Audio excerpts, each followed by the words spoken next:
draw a pair of stereoisomers using 3D formula. Okay, so maksudnya dia tak bagi tahu nak lukis yang mana. Okay, so you kena tentukan sama ada dia boleh buat cis-trans isomer ataupun enantiomer. Okay, so semalam kita tengok cis-trans isomer macam mana, enantiomer macam mana. Okay, so for this one, okay, this one actually ada 2 hydrogen. We know that if the carbon contains same group attached to it, so it cannot form cis-trans isomer. So maksudnya for this compound, dia tak, walaupun dia ada double bond, but because of the condition is not met, so it cannot form cis-trans isomer.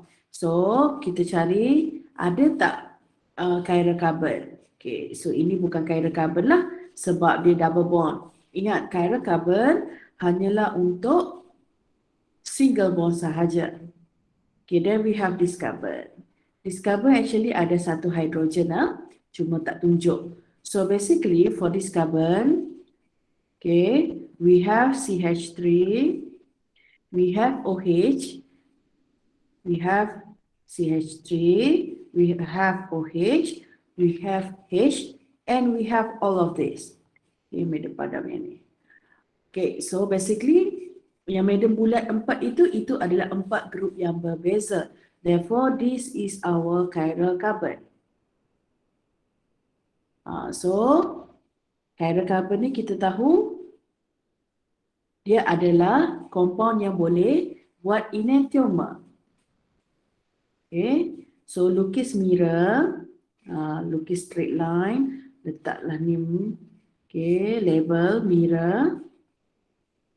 Okay, lepas tu letak carbon. Okay, susun carbon tu secara tetrahedral. Okay, kita lukis dia secara tetrahedral, sorry.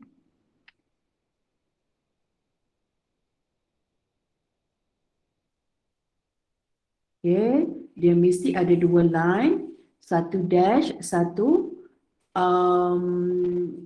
what we call that, bond yang apa dah kita panggil wedges. Alah, madam lupa dia punya terms tu, sorry. Tapi yang bond yang ke depan tu lah.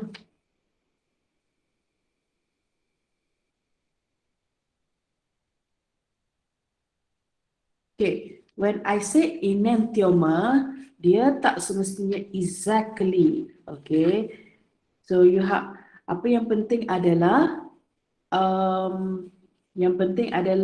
susunan tu betul lah. Okay, then okay, so we have 4 groups here. Okay, kita label asterisk. Kita ada 4 grup yang berbeza. So madam cadangkan yang dekat atas tu kita letak grup yang besar. Untuk kes ni kita ada CH2 and CH. So kita letak CH, double bond, CH2. So this one, CH, double bond, CH2. Okay, kita letak yang banyak atom tu dekat atas. Lepas tu 3 yang lain terpulang pada awak nak letak kat mana. Okay, madam letak OH sini. Apa lagi? H, H, CH3. CH3. Okay, so basically we have 4 different groups attached to the chiral carbon. So this is a pair of enantiomer. Okay, so syarat untuk buat enantiomer adalah dia ada chiral carbon. That's it. Okay, tetapi dia bergantung pada situasi lah. Kalau dia boleh buat cis-trans, so you kena lukis juga cis-trans isomer. Okay, next.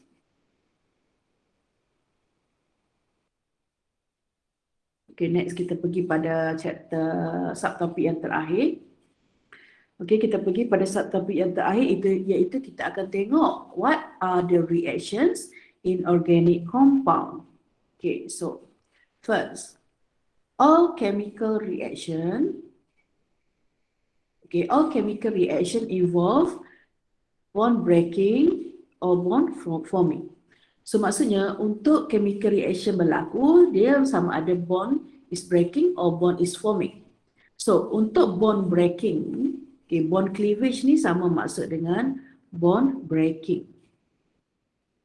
For bond cleavage, kita ada dua jenis. We have homolytic and heterolytic cleavage. So kita tengok satu-satu. Kita tengok homolytic first. So homolytic cleavage ataupun homolytic bond breaking occur in a non-polar bond between two atoms of similar electronegativity. So kita ketahui kalau non-polar bond, electronegativity dia sama. So produk dia nanti adalah free radicals. Okay, so biasanya proses nak putuskan bond ini memerlukan tenaga. Tapi tenaga yang kita guna dalam kes ini biasanya tenaga UV. Okey, so cuba tengok contoh klorin. Klorin dengan klorin, atom yang sama. So maksudnya kedua-dua ini electronegativity dia sama. So bond ini adalah bond non-polar bond. Okay, sebab dia punya electronegativity sama. Then for homolytic, okay, we need UV. UV ni dia punya purpose dia kat sini sebagai tenaga. Tenaga untuk apa? Tenaga untuk putuskan bond tu. Okay, macam mana bond akan putus? So kita start daripada tengah pergi ke atas. Macam tu. Another one. Like that. Okay, start daripada tengah. Kenapa tengah? Homo tu sebenarnya homo means equal. Okay, so maksudnya originally kita tahu dalam satu bond ada dua elektron. Okay, dalam satu bond ni, yang ini, dia ada dua elektron. Okay, so bila dia putus, satu elektron pergi dekat klorin kanan, another one pergi dekat klorin kiri. Okay, so what happen is you will form radical. Radicals ni macam mana? Radicals ni adalah bila you nampak atom ada dots. So that is the free radical.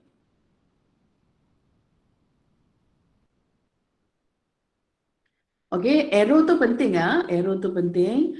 Dan arrow tu kita panggil half-headed arrow. Arrow yang kita guna macam ni kan, kita guna yang separuh ni. So ini adalah half-headed arrow. Kenapa half-headed? Kenapa separuh? Sebab kita nak tunjukkan movement of one electron. Okay, so half-headed tu maksudnya pergerakan untuk satu elektron. Kalau yang ini nanti kita akan jumpa. Okay, kita akan jumpa kejap lagi. So that is the homolytic cleavage. Cleavage ingat maksud dia adalah bond breaking. Okay, so more example. A single bond breaks homolytically into two equal parts, leaving each atom with one unpaired electron. Okay, dot tu apa sebenarnya? Dot itu sebenarnya yang ni, this one adalah elektron, ataupun dengan lebih tepat, dia adalah elektron yang tidak berpasangan. Unpaired elektron. So apa beza dengan yang ada dua dot beda? Kalau dua dot macam ini kita panggil lone pair. Okay, dia berpasangan tapi dia lone pair. Okay, kenapa lone pair? Sebab dia tidak terikat dalam ikatan. Dia tidak termasuk dalam ikatan. Kalau yang bond ini, yang ini ada dua elektron juga tapi dia terikat. Okay, dengan covalent bond. Okay, so I show you another one. So for example, we have molecule A. So since AA atom yang sama, so electronegativity dia sama. So bila bond dia putus, dia akan putus secara homolitik. Okay, tengok cara madam lukis sekali lagi daripada tengah pergi ke A, ataupun nak buat macam ni pun boleh. As long as anak panah menuju ke arah A. This is the homolytic cleavage. So we form from homolytic cleavage, we form free radical. Sekarang apa itu radikal? Radikal ni adalah neutral species. Maksudnya dia bukan positive charge, dia bukan negative charge.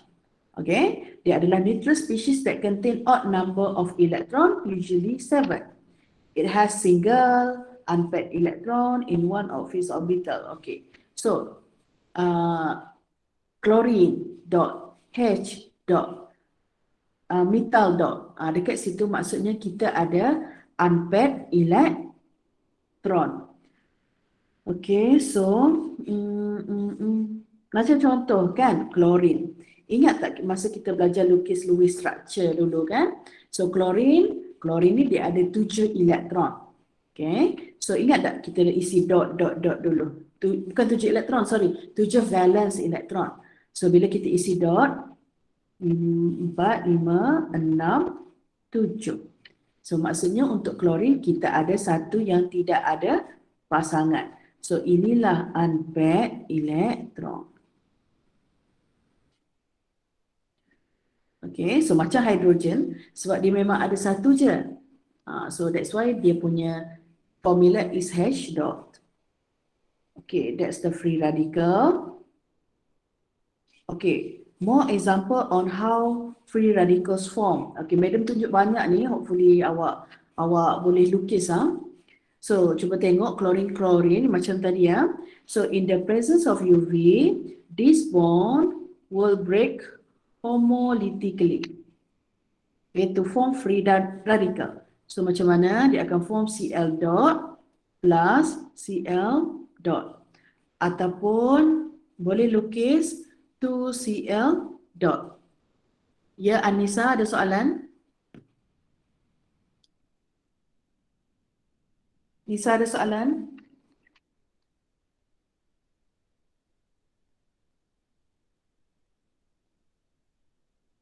Kalau tak ada, Madam proceed. Another example on how free radicals form. So yang ini. C and H. So even though carbon and hydrogen different atom, however, the difference in electronegativity is not that significant. Maksudnya, dia punya electronegativity dia lebih kurang sama. So, untuk organic chemistry ni, kita consider CH bond ni non-polar. Kita consider CH bond as non-polar bond.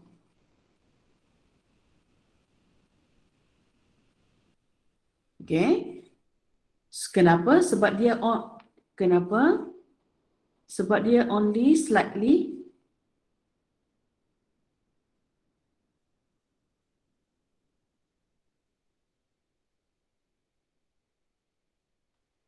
differs in electronegativity. So maksudnya dia akan break secara homolytic. Madam tunjuk in the presence of UV. Kita ambil hidrogen paling dekat. So one electron goes to hydrogen, another one goes to carbon. So apa produk dia? Produk dia nanti, we have 2 carbon, 1, 2, 3. 1, 2. C yang kanan ini dia akan jadi radikal. Plus hidrogen pun akan jadi radikal. That's the free radical. Okay, another one. Okay, Madam tunjuk contoh lain. Okay, so carbon and carbon. Since carbon and carbon are both same atom, so dia adalah non-polar bond lah. So this bond also can split homolytically. So bila dia split in the presence of UV, kita potong tengah tu, so dia akan jadi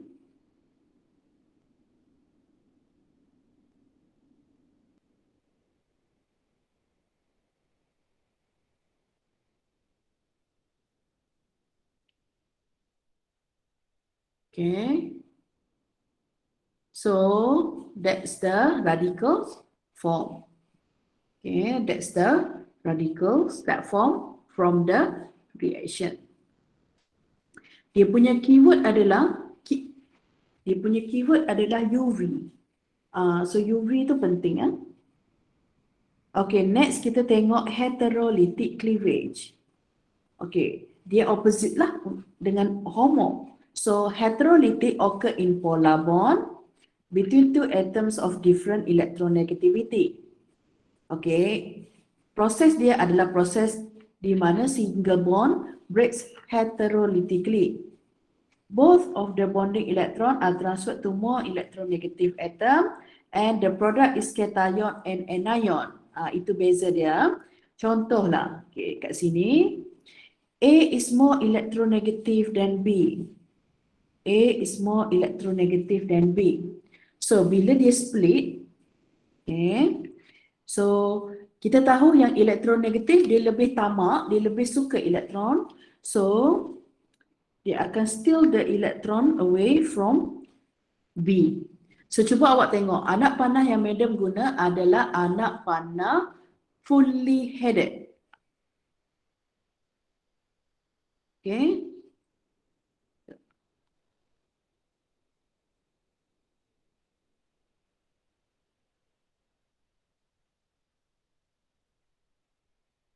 Fully headed arrow. So maksudnya dia menunjukkan the movement. It shows us the movement of two electron. Dua elektron. Okay. So one electron originally from A, another one from B.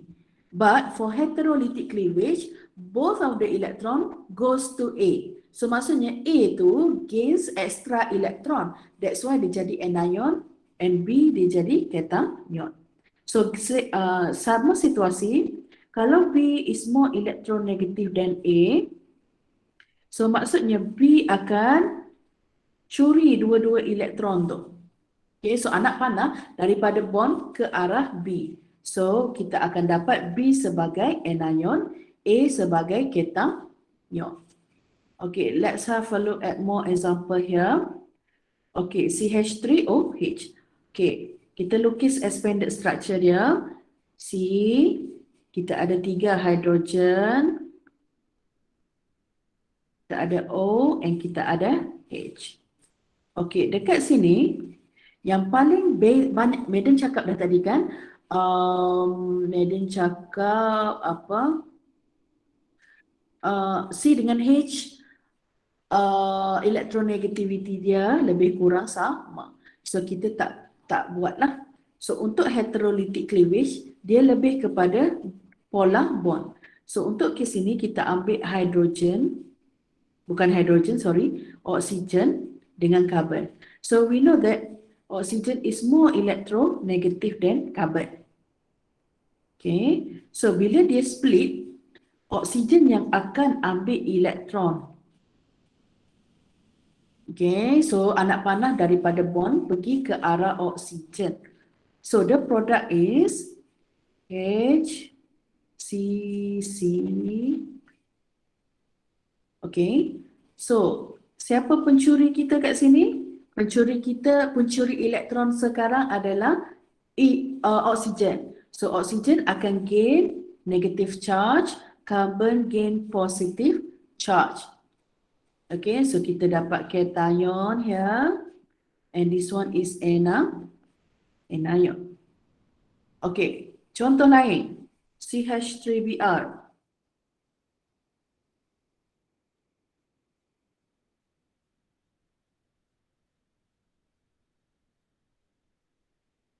Okay, so we know that Br is more electronegative than carbon.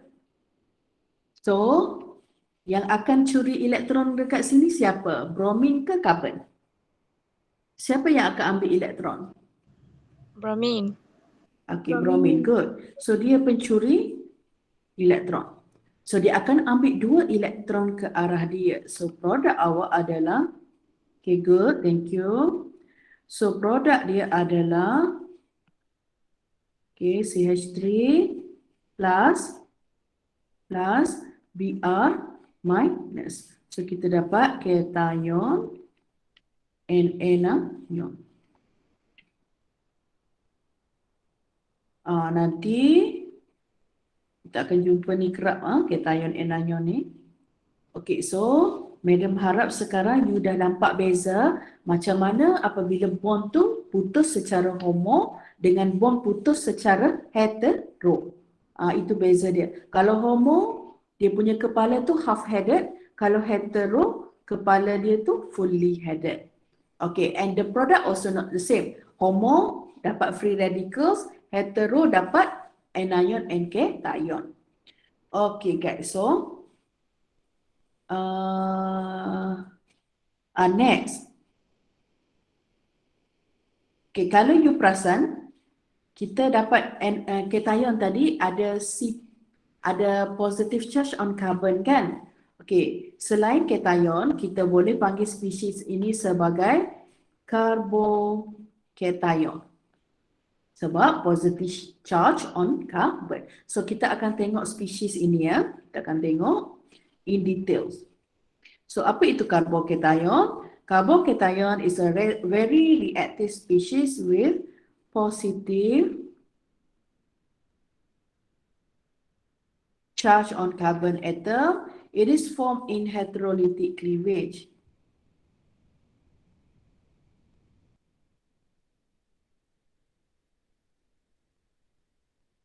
Okay, it is formed in the heterolytic cleavage. So, C+. So, kita boleh panggil dia cation, pada masa yang sama kita boleh panggil dia sebagai carbocation. Okay, ataupun nama lama dia carbonium ion. Tapi kita banyak guna carbocation lah. Okay, so macam mana carbocation is formed?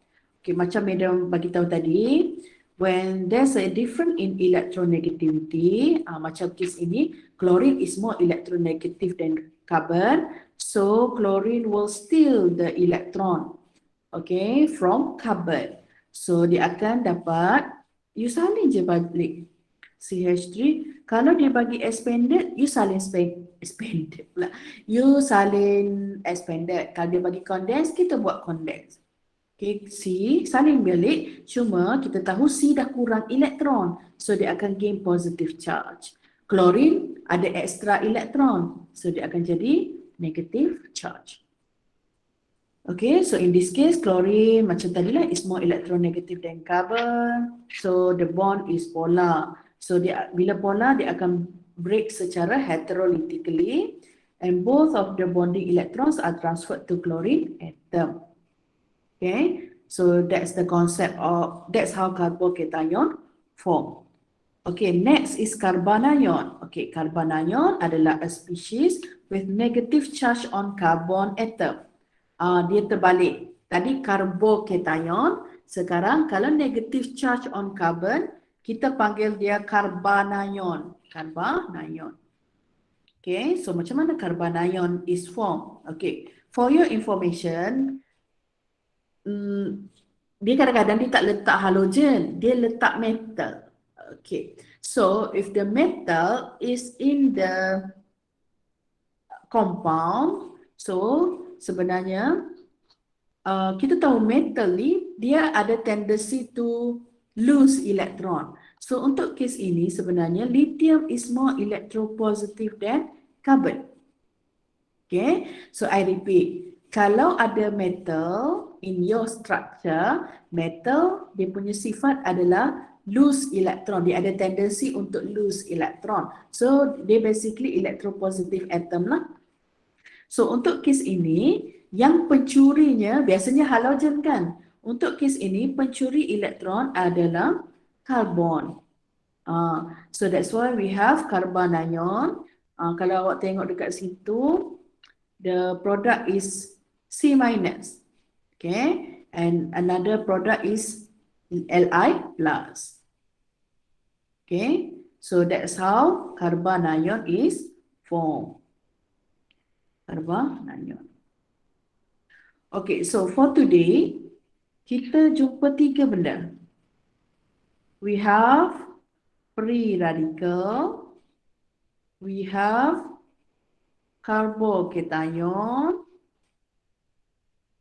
we have carbanion. Okey, apa persamaan mereka bertiga? Mereka adalah reaction intermediate.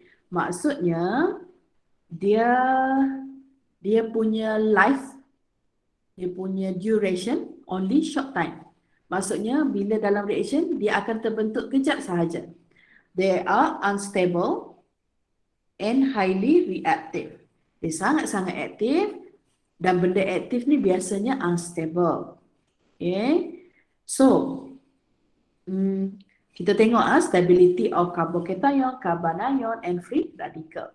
Macam karbon, ingat tak karbon can be classified into primary, secondary, tertiary, quaternary kan? Okay, so konsep yang sama dekat sini ya. So carbocation, carbanion and free radicals can be classified into 3 category. We have primary, secondary and tertiary. Okay, so macam mana? Okay, sekejap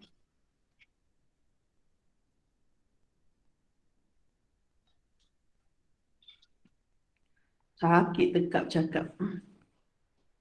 Okay, so kita tengok stability of carbocation first. Okay, so first, Madam nak introduce to you guys alkyl group. Alkyl group.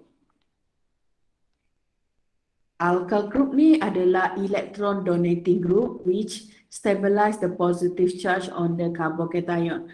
Okay, contoh alkyl group adalah kita dah jumpa sebelum ni, kita ada metal, kita ada ethyl, propyl and so on.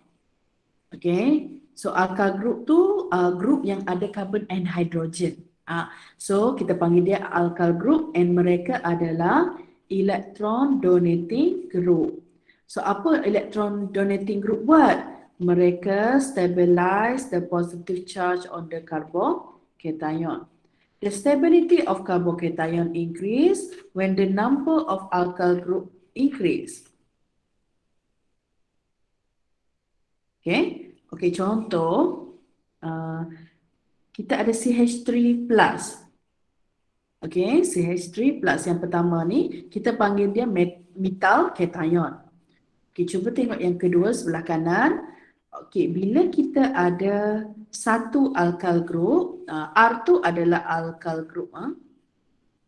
Okay, kita ada satu alkyl group. So kita akan panggil dia primary carbocation. Okay, same. Kalau kita ada dua kalau kita ada dua alkyl group, dia adalah secondary carbocation. And last one, if we have 3 alkyl group attached to C+, so itu adalah tertiary carbocation. So kalau kita tengok, the tertiary carbocation is the most stable one. Okay, so kalau disuruh compare antara primary, secondary, tertiary, yang mana satu lagi stable? So your answer is tertiary. Okay, kenapa tertiary? Jawapan dia dekat sini. Okay, stability of carbocation increase with the number of alkyl group present. So tertiary carbocation have more alkyl group. The greater the alkyl group, the more stabilized the positive charge of carbocation. Therefore, it is more stable. Okay, so itu untuk karbokation. Okay, next carbanion. Okay, so ingat fungsi alkyl group ini mereka adalah electron donating groups. Untuk carbanion yang C-, alkyl group ni dia akan destabilize carbanion. Kenapa? Okey, cuba kita tengok metal anion, primary anion, secondary anion, tertiary anion. Okey. So, kita tahu anion is electron rich. C- tu maksudnya electron rich. Okey. R tadi, Madam cakap electron donating.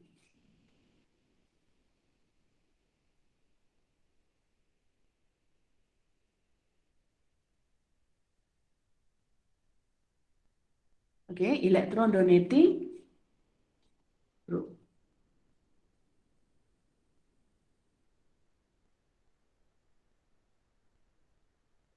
Okey. So, kalau untuk kes ini Madam nak awak tengok ni ya. Takut awak tertukar, cuba tengok dia punya arrow betul-betul. Okey, dia terbalik ya. So untuk kes carbanion, metal anion paling stable.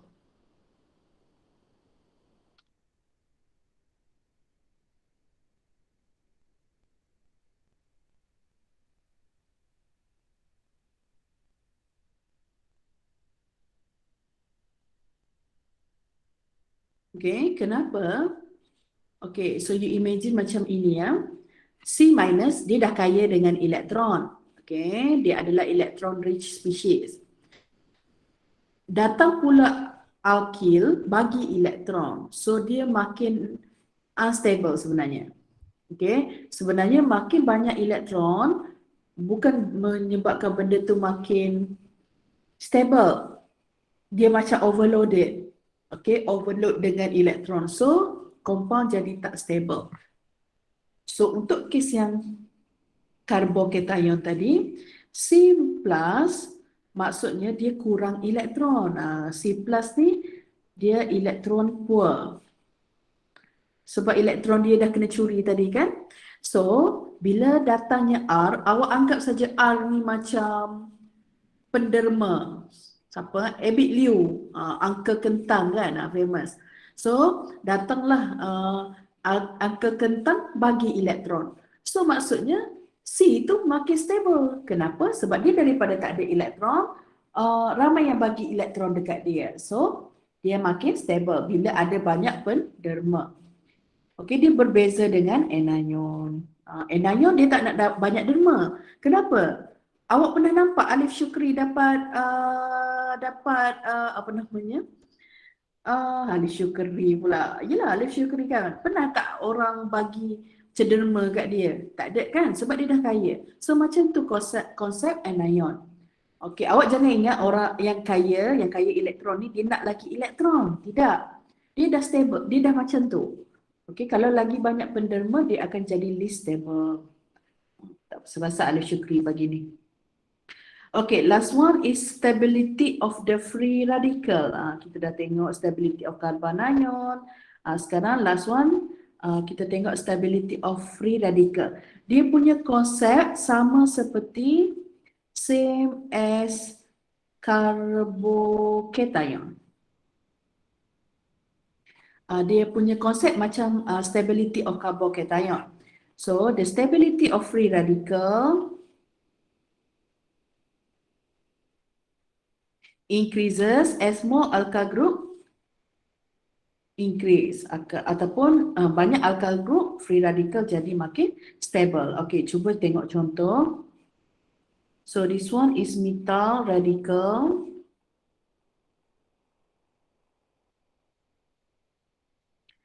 Okay, so this one primary radical sebab dia ada satu alkyl group. This one two alkyl group, so secondary radical. This one tertiary, so tertiary radical. Okay, so konsep dia radikal ni adalah elektron poor. Bila elektron poor, bila ada alkyl group, dia happy.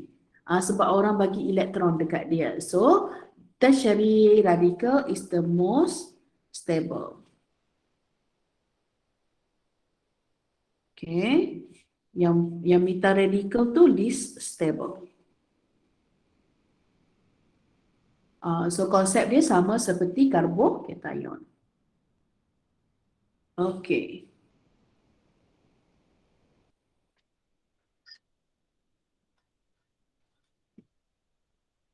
Next, arrange the compound according to increasing stability. Okay, sekarang ni kita nampak pun kita tahu ini adalah radikal. Okay, sekarang awak kena tentukan dia primary ke secondary ke tertiary. Okay, so cuba kita tengok. This radical dia ada 1 karbon, 2 karbon, 3 karbon. Maksudnya ada 3 carbon that attached to the C dot. So this is the tertiary radical. Okay, cuba tengok yang kedua. 1, 2. So maksudnya ini adalah secondary radical. Okay, yang last one. This carbon only bonded to 1 carbon. So dia adalah primary radical. So, madam nak, kalau macam ni kan, dia tak label apa-apa, so kita label. Ini compound A, compound B, compound C. Okay, lepas tu you susunlah. Kalau radikal, yang least stable adalah yang dia daripada metal sampai ke tertiary. So, yang paling kurang stable adalah compound C, followed by B. The stable one is A. So, jangan lupa anak panah ke kanan. So this one increasing stability of radical.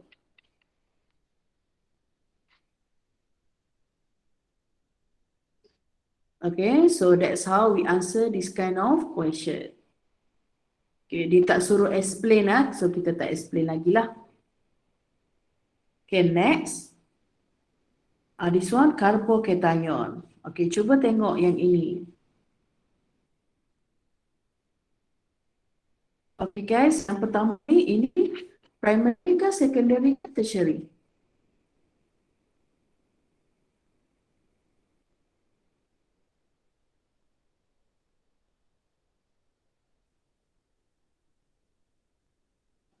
Tertiary.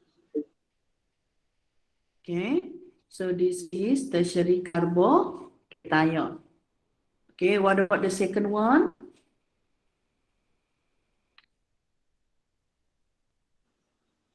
Primary. Primary, sebab dia bonded to only 1 carbon. Okay, good. Last one? Secondary. Okay, good. Secondary.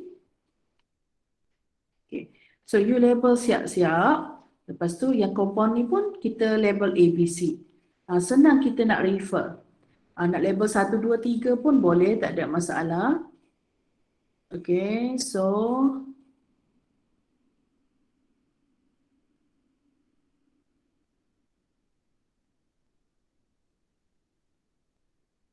okay, next. Okay, yang paling kurang stable yang mana satu? A, B, C. Yang mana satu yang paling tak stable? B.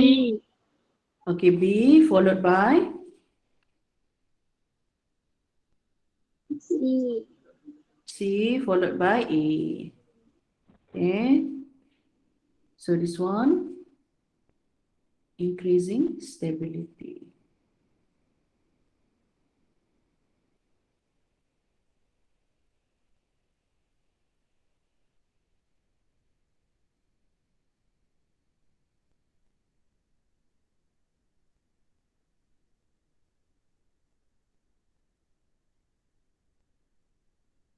This one ada error sikit.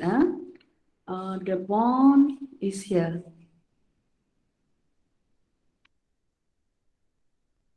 Okay, you boleh buat sendirilah yang ni ya.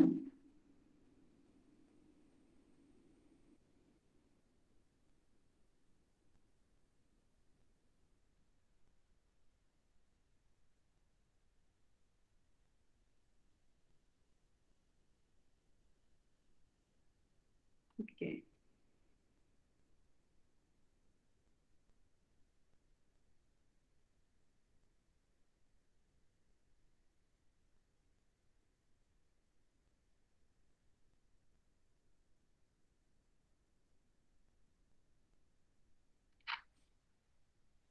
Okay. Next is electrophile. Okay, sekarang ni kita sebenarnya belum masuk lagi pada main topik untuk 4.4 ni. Okay, kita sebenarnya nak belajar tentang reaction in organic chemistry. Tapi nak belajar reaction tu kita kena tahu dulu what is the intermediates. Okay, macam mana stability of the intermediates tadi. Okay, sekarang kita akan tengok reagents and site of organic reaction. So ada satu terms you kena tahu iaitu electrophile. Electrophile tu maksudnya electron loving. Okay, electrophile sebenarnya electron deficient species. Deficient tu maksudnya electron poor lah. Electron poor. Dia tak banyak elektron. Okay, an electron deficient species and accepting electron from the attacking nucleophile. Okay, so electrophile can be either radicals or positively charged. Okay, so itu electrophile. Next is nucleophile. Nucleophile maksud dia nucleus loving. Nucleophile adalah electron rich species and dia adalah electron donor. So apa yang nucleophile buat, dia suka attack where electron density is low. It can be either neutral or negatively charged. Okay, madam bagi contoh lah. Okay, electrophile contohnya sekejap. Contoh electrophile nanti kita akan jumpa lah. H+, H3O+, NO2+, and so on. Okay, carbocation, contoh CH3+ kan. Also, electrophile. Okay, contoh lain adalah Lewis acid. Ingat tak bebal hari tu? AlCl3, BF3 and so on. Okay, so selain itu kita ada oxidizing agent such as chlorine and bromine. Okay, perlu hafal tak? Tak perlu. Tak perlu hafal lah. Cuma madam nak cakap all these species are electron poor. Kenapa? Macam yang ini kan, cation ni kan. Cation. Yes, positively charged species. So kenapa dia positif? Sebab dia lose elektron. Okay, yang bebal pun sama. Ingat tak, bebal tak cukup octet kan? So tak cukup elektron, elektron poor. Okay, so this one oxidizing agent. Oxidizing agent dia undergo reduction, betul tak? Kalau reduction, equation dia adalah accepting electron. So itu contoh-contoh electrophile. Okay, contoh nucleophile. Kita ada anion such as OH-, Cl-, Cn-, and so on. Kita ada carbanion. Lepas tu kita ada Lewis base such as ammonia. Okay, ammonia bukan bebal lah. Ammonia, dia ada lone pair dekat central atom. Lepas tu kita ada water and so on. Ini adalah contoh-contoh spesies kaya elektron. So negative charge maksudnya dia extra elektron. Lone pair tu pun adalah free elektron. Okay, so these are example of electron rich species. Okay, kita tengok type of organic reaction ada 4. Okay, ada 4, so you kena tahu satu-satu. So madam hanya sempat tunjuk satu saja hari ni. So the first one we have addition reaction. Okay, addition reaction is a reaction in which atoms or groups is added to adjacent atom of a multiple bond. So addition reaction ni boleh pecah pada dua pula. Kita ada electrophilic addition and we have nucleophilic addition. Okay, kita tengok electrophilic addition. Electrophilic addition initiated by electrophile accepting electron from attacking nucleophile. Okay, so untuk electrophilic addition ni, dia adalah common untuk reaction in alkenes and alkynes. Okay, so maksudnya kalau compound tu alkene ataupun alkyne, so normally they undergo electrophilic addition reaction. Contoh. Contoh nak dapat macam ni kan. So, nanti chapter alkene kita akan detailskan benda ni. Madam lukis sekejap.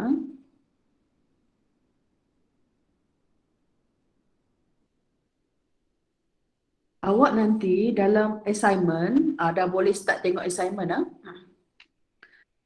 Dia akan bagi equation penuh. Contoh macam ni, dia akan bagi macam ni. So, dia suruh awak tentukan sama ada dia sama ada dia electrophilic or nucleophilic. First, macam mana kita nak tahu dia addition or not? Cuba tengok. Before reaction, you ada double bond. After reaction, you ada single bond. So, that's the addition reaction. So, I repeat, macam mana kita nak tahu dia addition? Ataupun addition, substitution, elimination or rearrangement. So, first thing you kena alert. Double bond, single bond. Double bond, single bond. So, itu addition. Dia addition of apa? Dia adalah addition of electrophile. Okay. So, tapi madam cakap tadi tak payah hafal kan? Okay, sebenarnya ni tak payah hafal. So macam mana kita nak tahu electrophile ke nucleophile? Okay, first awak kena tahu this one. Madam cakap double bond adalah electron rich. Betul tak? Electron rich. So kalau electron rich, dia punya terms adalah nucleophile. Okay, nucleophile. Tapi madam, kenapa yang ini electrophile? Electrophilic addition. Sebab kalau compound main here, the main compound is electrophile, maksudnya yang kedua ini adalah electrophile. Automatic. So, cuba awak tengok pada produk. Kita tambah electrophile ke dalam compound kan? So, kita tambah electrophile, bukannya nucleophile. So, that's why kita panggil dia sebagai electrophilic addition. Electrophilic addition reaction. Okay? So, itu contoh electrophilic addition. Okay, madam, contoh yang kedua, nucleophilic addition. Okay, again, dalam exam, dia akan, bukan dalam exam lah, dalam apa namanya nanti, tugasan, dia akan bagi full equation Dia akan bagi macam ni terus. Okay, so kalau awak tengok, kita tengok double bond, single bond. So, addition.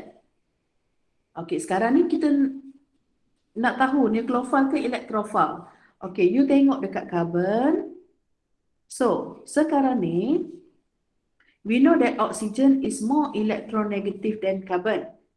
So, carbon adalah electropositive. Electropositive mean electron poor. Kalau electron poor, dia adalah electrophile.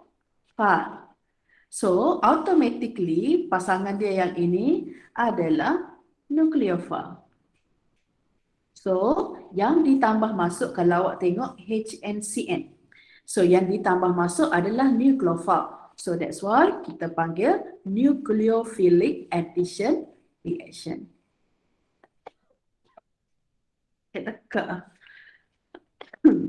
So, sorry ya. So, itu cara kita nak tengok sama ada dia nucleophilic ke electrophilic addition. Okay, tomorrow we will continue sampai habis chapter 4. Okay, and tomorrow also, Madam akan discuss tutorial lah. So please do tutorial chapter 4 ni. 1, 2, 3, 4, 5. 1, 2, 3, 4, 5, 6, 7, 8. Ni ada 9 page ni. Okay, so minta buat sampai page number here. Number berapa ni? Number 6. Okay, 1, 2, 3, 4, 5, 6. Sampai 6. Okay, so kita discuss lah. Okay, esok. Okay, ada soalan nak tanya?